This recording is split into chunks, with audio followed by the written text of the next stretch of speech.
ocurría? Cuando nosotros comerciábamos libremente con Colombia, Venezuela tenía un ingreso per cápita de $8.000 al año. Y Colombia tenía un ingreso per cápita de $3.000 millones por año. Hoy, Colombia tiene un ingreso per cápita de $6.000 por año y Venezuela tiene un ingreso per cápita de $2.000 por año. Se revirtió el proceso por la crisis venezolana. Que rescatar la relación diplomática, la relación consular y la relación comercial no significa que tú eres amiguito o no significa que tú no puedes reconocer en un momento determinado los problemas que existen de un lado o del otro.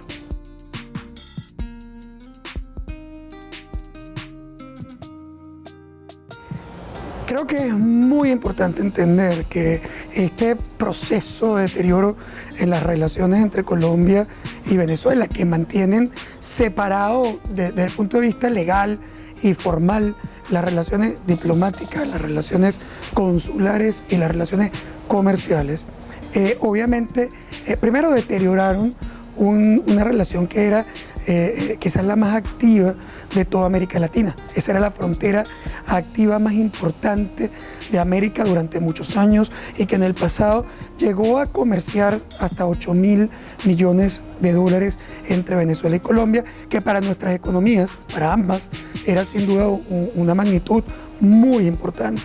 Esa, en mi opinión, fue sin duda un error que no vale la pena ahorita, digamos, colocar en un lado o en otro, un error. Obviamente los conflictos políticos, las diferencias, los temas, digamos, de conflictividad regional, es decir, muchos factores llevaron a esa ruptura, pero siempre fue un error. ¿Y por qué? Bueno, porque cuando tú básicamente tienes un problema, cuando tú tienes digamos, cuando tienes una posición distinta, tú no te retiras. Al contrario, tú participas para resolver el problema. Es como si tú tuvieras un hijo de mala conducta y entonces decides que como tu hijo es mala conducta, tú te vas de la casa. Es decir, tú no. Si tu hijo es mala conducta, tú actúas. Tú estás ahí, tú aconsejas, tú resuelves, tú atiendes. Tú estás ahí para resolver el problema. En cambio, cuando abandonas, ¿qué ocurrió? Bueno, que tú abandonaste los espacios, redujiste las capacidades de acción, deterioraste el comercio y además terminas por afectar a las poblaciones de ambos lados, porque obviamente quien es el más afectado por una ruptura, digamos, consular, bueno, los colombianos en Venezuela que no tienen dónde resolver sus papeles, o los venezolanos en Colombia que no podían resolver sus papeles, pero además se afectaban los empresarios de ambos lugares. ¿Por qué? Bueno, porque en un conflicto político resulta que tú afectaste algo que no es político, que es una relación comercial, además histórica, que intercambia bienes, servicios, que ha construido una historia. Hablo desde el punto de vista nacional, pero aún peor si lo hablamos desde el punto de vista local. Es decir, porque toda la frontera, estoy hablando del norte de Santander, estoy hablando del Táchira, estoy hablando del Zulia, o sea, esas son zonas que tienen una vida propia de comercio para quien ese flujo, que además ha cambiado a lo largo de la historia, a veces venía de Colombia hacia Venezuela, a veces venía de Venezuela hacia Colombia, depende de los momentos, de las historias, de las fuerzas de las monedas. Es decir, esas zonas se acostumbraron durante años a desarrollarse alrededor básicamente de ese comercio. Bueno, afortunadamente, diría yo afortunadamente, hay una reconsideración sobre ese proceso y ambas naciones o ambos gobiernos deciden rescatar la relación. Vale la pena decir que rescatar la relación diplomática, la relación consular y la relación comercial no significa que tú eres amiguito o no significa que tú no puedes reconocer en un momento determinado los problemas que existen de un lado o del otro. Es decir, tú puedes mantener tus posiciones sobre el tema político, sobre el tema de errores, sobre muchos. Tú puedes seguir reconociendo, por ejemplo, la necesidad de ayudar a la población venezolana que migra. Tú puedes seguir reconociendo, por ejemplo, de Venezuela que siguen habiendo problemas básicos de guerrilla o paramilitares. Es decir, todas esas cosas están ahí. Pero eso no rompe la idea de mantener una relación que te ayuda a atender los problemas, a resolver los problemas y activar tus relaciones comerciales. Eso es lo que está pasando. No es que está pasando que se volvieron amigos o que tú reconociste que el otro es bueno o malo. Es decir, no. Lo que tú reconociste es la necesidad de que esas naciones que son vecinas, ni siquiera quiero hablar de los temas clásicos, de los hermanos, de la historia, simplemente es muy importante entender que esos dos países son vecinos. Y cuando tú tienes un vecino que tiene al lado, o sea, que vive al lado tuyo en tu apartamento, ¿qué pasa? Bueno, muy simple, que tú no te puedes dar el lujo de no reconocer que ese vecino existe. ¿Por qué? Bueno, porque si hay una filtración del baño del vecino para tu casa, ¿a quién llama? A la Madre Teresa de Calcuta para que te resuelva la filtración o para que cierre el tubo. ¿O a quién llamas si existe un problema de condominio?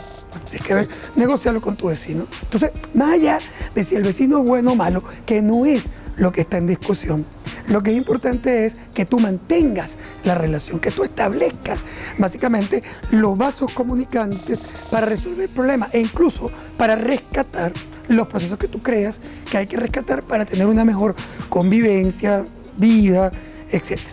Ahora, una vez que entra el nuevo gobierno colombiano y dice que de alguna manera reconoce que fue un error haber mantenido rotas esas relaciones, que por cierto, no importa quién las rompió inicialmente, simplemente se desarrollaron muy mal a lo largo de estos años, abre dos posibilidades muy importantes. Primero, la regularización de la vida de la población colombiana en Venezuela y de la vida de la población venezolana en Colombia. Entonces, más allá, olvídate otra vez, esto no es un tema conceptual ni un tema, digamos, político, es un tema pragmático.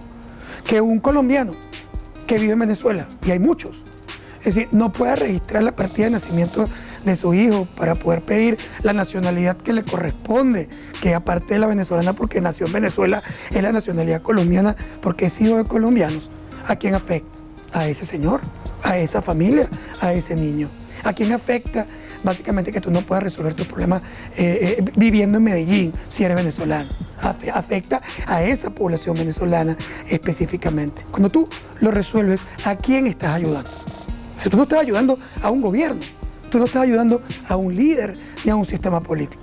Tú estás ayudando a la población, a que por cierto es tu objetivo central como gobierno.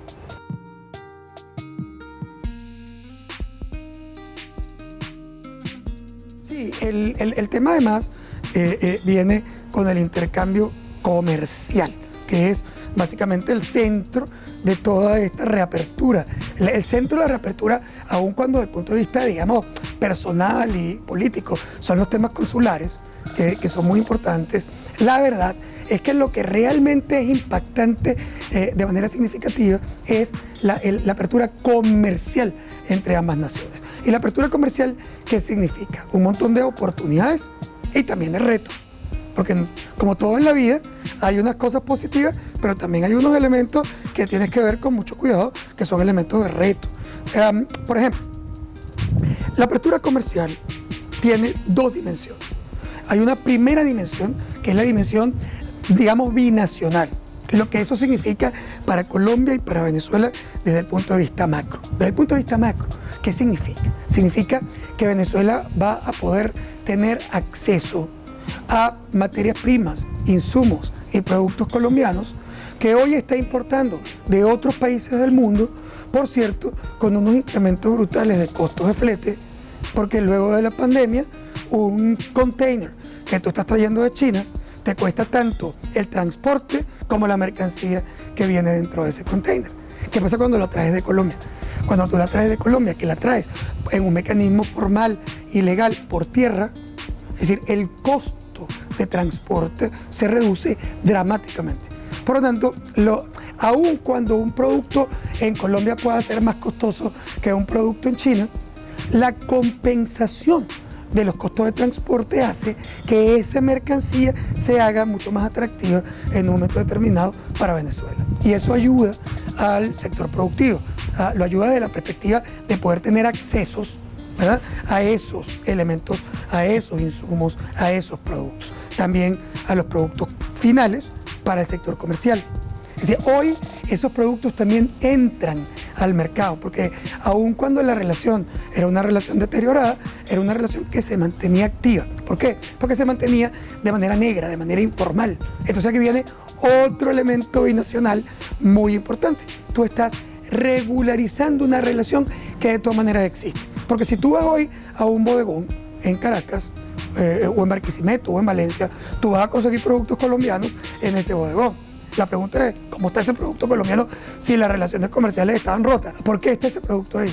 Porque por la frontera pasa una jirafa, puede pasar un elefante por las narices de las autoridades.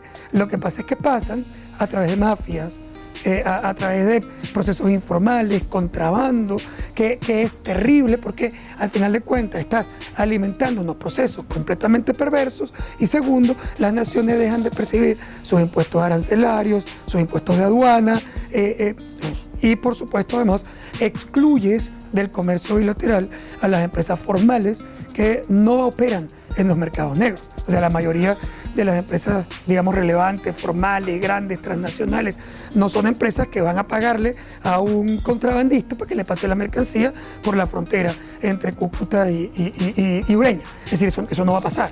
Por lo tanto, tú estás ahora abriendo el proceso para que participen, digámoslo de esta manera, para que participen los buenos también. Es decir, para que las empresas formales, auditadas, legales, también tengan el estímulo de operación. Pero a eso agrega que tú tienes la posibilidad también de utilizar los puertos colombianos como un mecanismo de traída de mercancías para Venezuela. ¿Y por qué eso es importante? Bueno, es importante porque Colombia es un importador 10 veces más grande que Venezuela en este momento. Acuérdate que la economía venezolana es una economía que se redujo, una economía que perdió cerca del 75% del Producto Interno Bruto entre el año 2013 y el año 2021. Por lo tanto, es una economía pequeña. Eso se revirtió en las relaciones comerciales colombo-venezolanas del pasado. Cuando eso ocurría, cuando nosotros comerciábamos libremente con Colombia, Venezuela tenía un ingreso per cápita de $8.000 al año. Y Colombia tenía un ingreso per cápita de $3.000 millones por año. Hoy, Colombia tiene un ingreso per cápita de $6.000 por año y Venezuela tiene un ingreso per cápita de $2.000 por año. Se revirtió el proceso por la crisis venezolana. Pero ¿eso qué quiere decir? Bueno, que probablemente las magnitudes de comercio no van a ser iguales. No vamos a rescatar rápidamente los volúmenes que teníamos en el pasado porque el mercado venezolano es mucho más pequeño que lo que era antes. Pero lo que sí es verdad es que es tan grande la operación colombiana que los barcos, los buques que tocan los puertos colombianos son mucho más grandes, son mucho más frecuentes, no están de alguna manera afectados por el deterioro de las relaciones internacionales. ¿Qué quiere decir eso? Que los costos de flete en Colombia son infinitamente más bajos que los costos de flete en Venezuela. Por lo tanto, tú puedes operar en los puertos colombianos, traer las mercancías por tierra y ganar competitividad desde el punto de vista de la producción. En el caso colombiano, ¿cuál es la ventaja? La ventaja en el caso colombiano, y para los venezolanos, en el caso colombiano la ventaja es que esa apertura primero les da negocio, la oportunidad de colocar productos, pero también la posibilidad de hacer acuerdos, por ejemplo, energéticos o de gas. Es decir, uno de los grandes elementos que para Colombia es interesante desde el punto de vista geopolítico es la posibilidad de rescatar las tuberías, los gasoductos, los procesos de intercambio energético que le permiten o le permitirán, por ejemplo, volver otra vez a establecer mecanismos de acuerdo con las empresas productoras de gas o con las empresas productoras energéticas venezolanas que eventualmente le permitan suministrar energía que Colombia necesita en este momento.